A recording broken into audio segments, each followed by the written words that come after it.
नमस्कार, महासागरच्या खरीखरीमध्ये मी ऐश्वर्या शिंदे आपलं स्वागत करते। संसदेत चांगलाच गोंधळ झाला। विरोधी पक्षाने नीट परीक्षेपासून नीट वागण्यापर्यंत अनेक मुद्दे उपस्थित केले।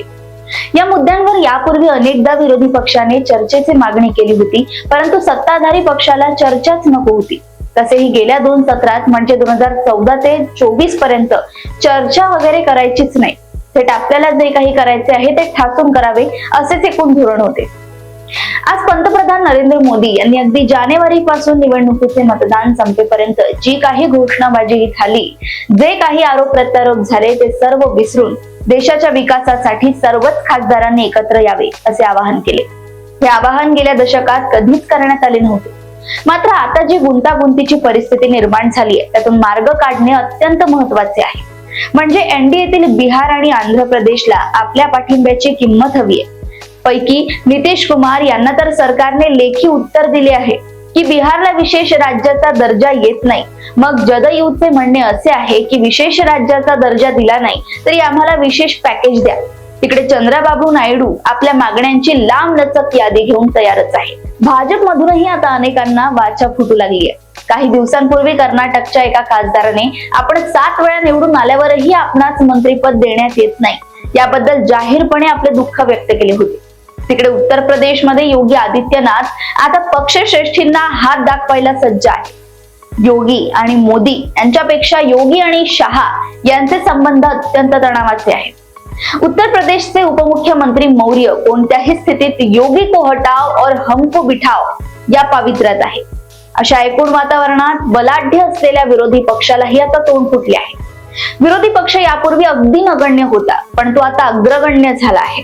सत्तारूढ बाकांपेक्षा विरोधी बाकांकडेच जनतेचे जास्त लक्ष असते। आतापर्यंत सगळा कारभार मिळमिळीत आणि विस्कळीत होता, पण आता ते दिवस राहिले नाही।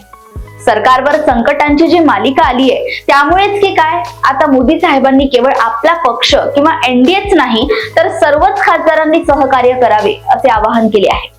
त्यांच्या या आवाहनाला कितपत प्रतिसाद मिळतो हे बघायचे असेल तरी आज सर्वच विरोधी पक्षांनी त्याला फारसे महत्त्व दिले नाही ही परिस्थिती आहे। विरोधी पक्ष सध्या कुरघोडी करण्याच्या पावित्र्यात आहे। योगी यांनी दुकानांसमोर मालकाने नाव लिहिण्याचा फतवा काढला होता। त्याला सर्वोच्च न्यायालयाने स्थगिती दिली असल्यामुळे लोकसभेत त्या प्रश्नासाठी गोंधळ झाला नाही, पण एकूणच पंतप्रधान मोदीजी यांची देहबोली बदललेली दिसते। भाषणाची लय, विरोधी पक्षांना कडक इशारे वगैरे सध्या बंद झाले आहे। आपले उरलेले एजेंडे लागू करता येईल का हाही प्रश्न आहे। भारतासारख्या देशात विविध धर्म आहेत, विविध मते मतांतरे आहेत आणि आता तर जनतेला सर्व काही फुकट खाण्याची सवय लावण्यात आली आहे। ही फुकटेगिरी राज्यापासून केंद्रापर्यंत अनेकांचे मार्ग बदलवणारी आहे। साध्या साध्या लोकांनाही आता मोठी मोठी स्वप्ने पडू लागली आहेत। जी स्वप्ने मोदीजींनी सत्तेवर येण्यापूर्वी दाखवली ती स्वप्ने वारंवार दाखवता येत नाही। अशा परिस्थितीत कठोरपणे चालता न आल्यामुळे सध्या पंतप्रधान मोदी यांनी सर्वच खासदारांना केलेले आवाहन कितपत फलदायी ठरेल हे भविष्य काळात बघावे लागेल। मोदी साहेब निदान अशा भाषेत बोलताहेत हे नवलाचेच आहे। आगामी 3 राज्यांच्या निवडणुकीत काय काय करता येईल या दृष्टीने अधिक मित्र मिळवण्याच्या मागे सध्याचा सत्ताधारी वर्ग लागला असावा। अशाच राजकीय घडामोडी व अपडेट सोबत पुन्हा भेटूया महासागरच्या खरीखरीमध्ये।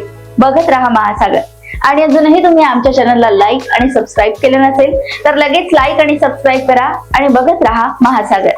नमस्कार।